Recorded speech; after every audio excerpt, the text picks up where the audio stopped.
katsoitte siis videon. Nyt käsitellään, mitä te olette nähneet.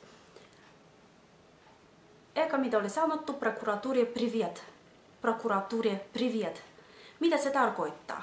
Prokuratura, se on syyttäjän virasto. Privet, se on hei, moi. Mutta kuitenkin se on epävirallinen kieli. Prokuratuurie privet, siis tervehdys tai hei syyttäjän virastolle. Suora käännös olisi. Sitten vastaus tuli: Здравствуйте, Глеб Георгиевич. Здравствуйте. Tässä on sanan lopussa Здравствуйте, tie-muoto. Sana on itsestään aika hankala. Здравствуйте, pitkä ja vaikea. Здравствуйте tarkoittaa ole terve. Здоровье, terveys. Здравствуйте. Kaikkia konsonantteja lausutaan. V voi jättää pois. Здравствуйте. Sanan lopussa tie. Se on tärkeä osa osoittaa, että teititellään.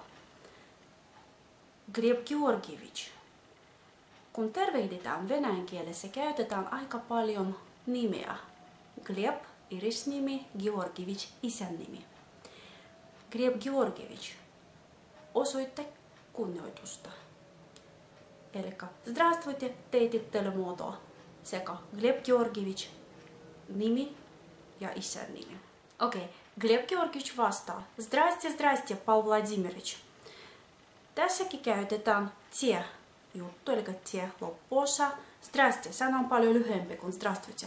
Saa vertailla. Здравствуйте ja Здрасте. Aika lyhyt muoto. Puhekieltä siis. Ja Paul Vladimirovich, sekin on puhekieltä. Paul nimistä Pavel. Eli miehen nimi Pavel, lyhyesti Paul. Samoin Vladimirovich, Vladimirovich. Isän nimi Vladimirovich. Lyhenne Vladimirovich. Paul Vladimirovich. Здрасте, здрасте, Paul Vladimirovich. Voitte ihan toista perään. Здрасте, здрасте. Здрасте, здрасте, Paul Vladimirovich. Lyhyt ja hyvä tapa joskus puhua, kun on laiska mieli. Sitten seuraava tervehdys. Моё почтение. Моё почтение, Sergei Ipatьевич.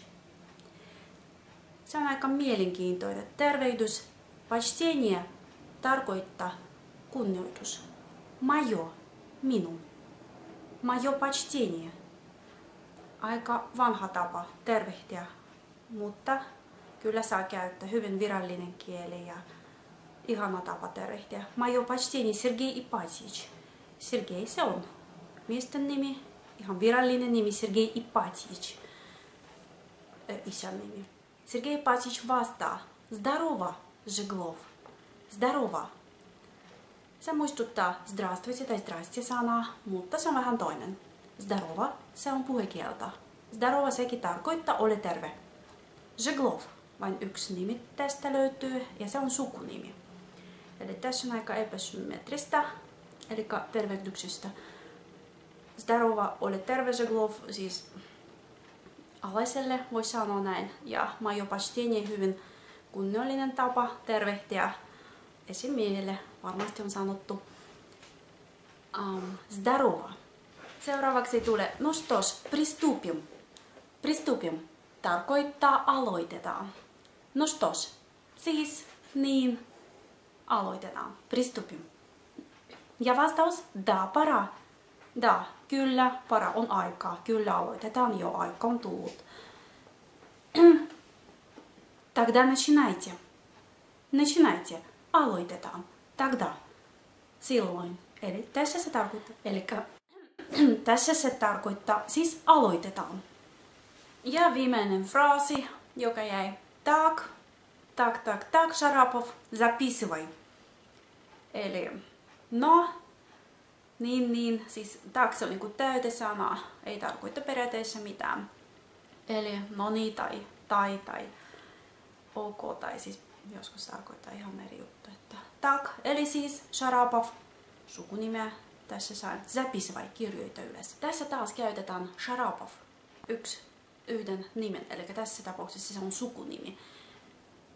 Ja sekä записывай, se on imperatiivimuoto ja se on ei teitittelumuoto tie lopussa ei löyty, niin, eli sinuttelua Sharapov sukunimi, että voisimme siis ymmärtää, että esimies puhuu alaisen kanssa. Joskus voi olla, että esimiehelle sanotaan käyttäen teitittelumuotoa ja esimies siis alaiselle puhuu sinuttelee. Ja niin kuin tässä tapauksessa.